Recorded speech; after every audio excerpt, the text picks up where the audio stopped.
Hello दोस्तों। आज की कहानी में आपका स्वागत है। आज मैं आपको एक अनोखी कहानी सुनाने जा रहा हूँ। उससे पहले आप लोगों से मेरा एक विशेष अनुरोध है कि आप लोग मेरे चैनल को सब्सक्राइब करके मुझे सपोर्ट करें। दोस्तों, मेरा नाम विशाल है। पिछले कुछ समय से मैं अपनी मौसी के घर नहीं जा पाया था। मौसी कभी कभी फ़ोन कर लिया करती थी, लेकिन उस समय मैं अपनी मास्टर डिग्री की फाइनल परीक्षा की तैयारी में बहुत बिजी था।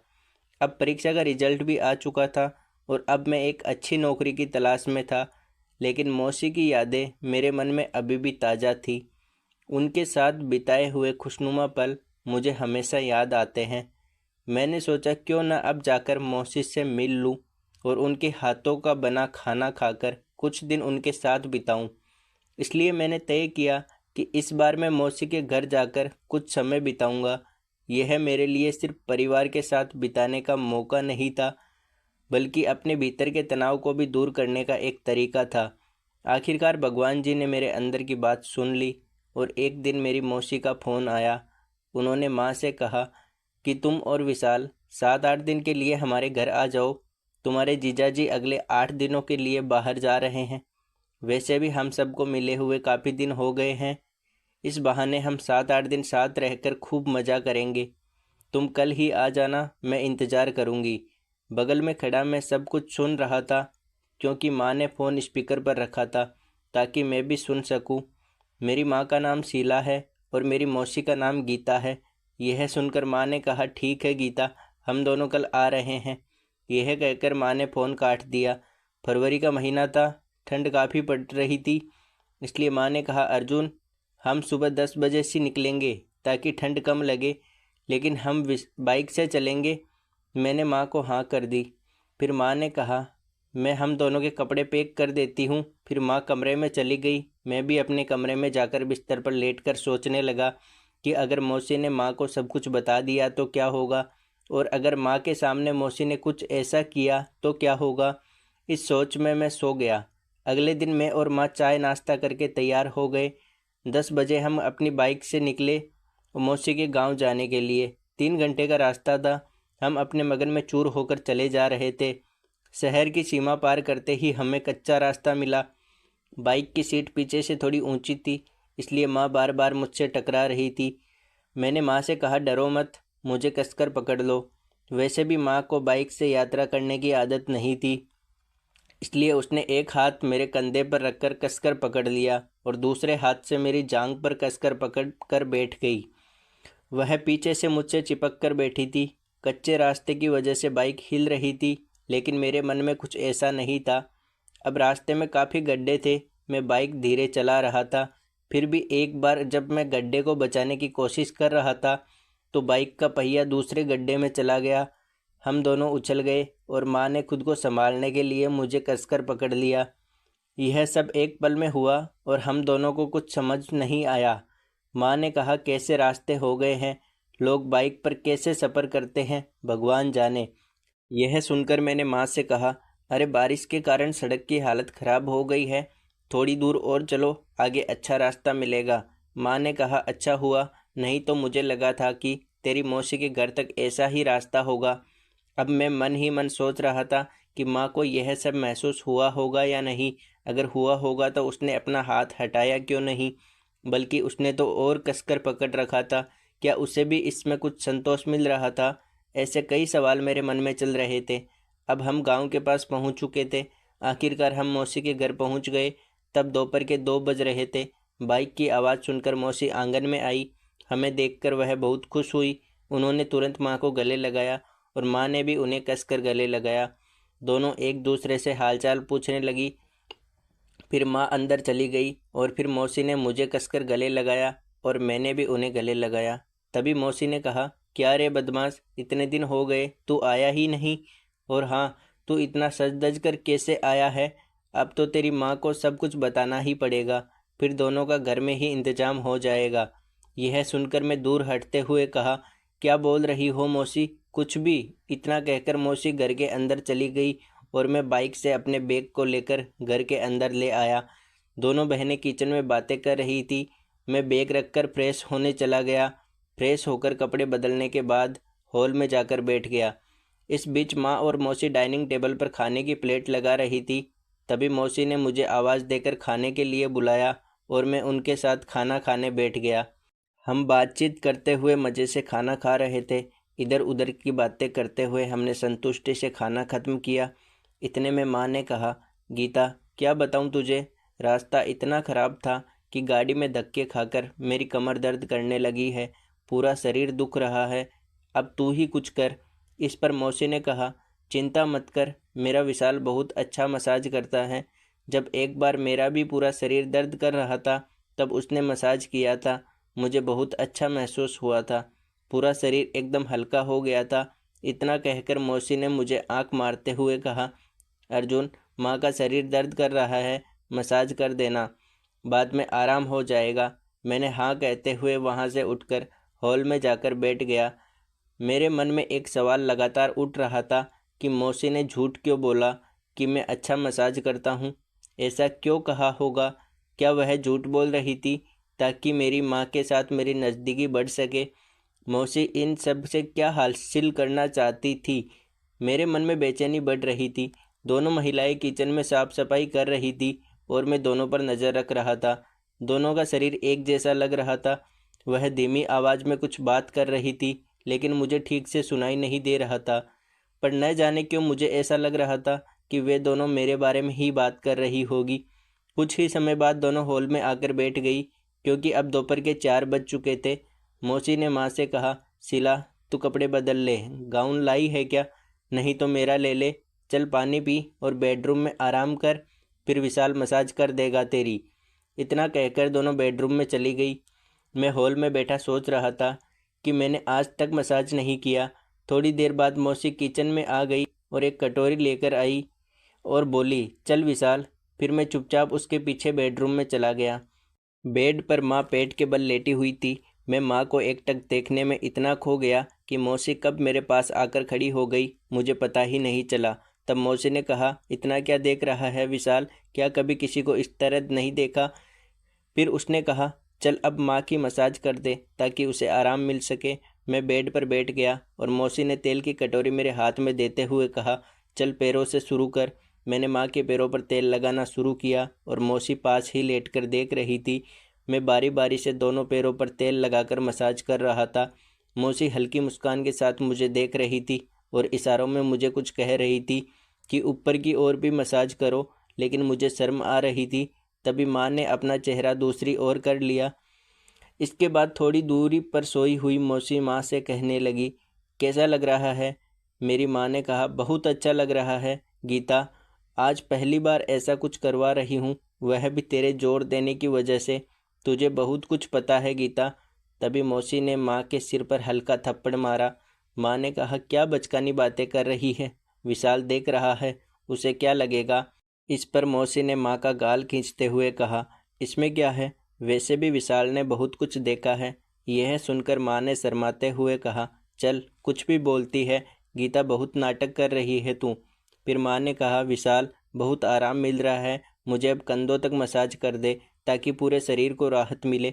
फिर मैंने भी अच्छे से मसाज किया। करीब आधे घंटे की मसाज के बाद माँ ने कहा, अब बस कर विशाल। फिर मैं इसी तरह खड़ा रहा। मेरे दोनों पैर माँ की कमर के पास थे। तभी माँ पलटकर पीठ के बल लेट गई। फिर मौसी उठी और माँ का हाथ हटाते हुए बोली, अरे यह क्या कर रही है शीला, अभी अभी आधे शरीर की मसाज बाकी है। माँ शर्माते हुए बोली, अभी रहने दे गीता, मुझे शर्म आ रही है विशाल से ऐसा करवाते हुए। फिर मसाज के बाद माँ को कमर दर्द से राहत मिली। तब हम सब बाहर आए। फिर मौसी ने मुझसे पूछा, तो विशाल एक बात बता, माँ की मसाज करके तुझे कैसा लगा? मैंने कहा, मौसी पहले तो मैं बहुत डरा हुआ था, लेकिन तुमने सब संभाल लिया, वरना मेरा क्या होता। मौसी ने कहा, लेकिन तेरी माँ भी तैयार हो गई थी और उसे अच्छा लगा। मैंने कहा, हाँ मौसी, यह सब तेरी वजह से हुआ। फिर मौसी ने कहा, अब तो इसे करने में मज़ा आएगा ना विशाल? मैंने कहा, नहीं मौसी, मुझे यह सब माँ के साथ करना अच्छा नहीं लगेगा। मौसी ने कहा, अब तू चिंता मत कर, जो भी करना होगा तेरी माँ ही करेगी। मेरा ध्यान अनजाने में सामने के अलमारी के शीशे पर गया तो दरवाजे पर माँ खड़ी थी, लेकिन मौसी ने उसे नहीं देखा। मैंने जानबूझकर अनजान होने का दिखावा किया और फिर शीशे में देखा तो माँ हमें देख रही थी। एक पल के बाद जब मैं फिर देखा तो माँ वहाँ नहीं थी। तभी मौसी ने पूछा, क्या हुआ विशाल? मैंने मौसी को बताया कि माँ यहाँ आई थी। यह सुनकर मौसी खुश होकर बोली, क्या कह रहा है विशाल? तो इसका मतलब तीर सही निशाने पर लगा है। अब शीला खुद आएगी। इतना कहकर हम दोनों बेड से उठे और बाथरूम में जाकर फ्रेश हो गए। अब शाम के ठीक 5 बजे थे। फिर हम दोनों ने कपड़े पहने और तैयार हो गए। लेकिन मैंने मौसी से कहा, मैं थोड़ा बाहर घूम कर आता हूँ। मौसी ने कहा, रुको, मैं चाय बना देती हूँ। फिर हम हॉल में आए तो माँ भी फ्रेश होकर आ चुकी थी। मौसी ने कहा, शीला बैठो, मैं चाय बना देती हूँ, अच्छा लगेगा। वैसे भी मौसम ठंडा है। माँ ने कहा, हाँ बना गीता, कम से कम शरीर गर्म हो जाएगा। वैसे तुझे अब ठंड नहीं लग रही है ना? माँ ने हल्के कटु शब्दों में मौसी से कहा। यह सुनकर मौसी समझ गई कि माँ ऐसा क्यों कह रही थी। लेकिन मौसी ने कहा, अरे शीला, हमें तो ठंड की आदत है। वैसे भी तुम्हारे शहर में ठंड होती ही कहाँ है।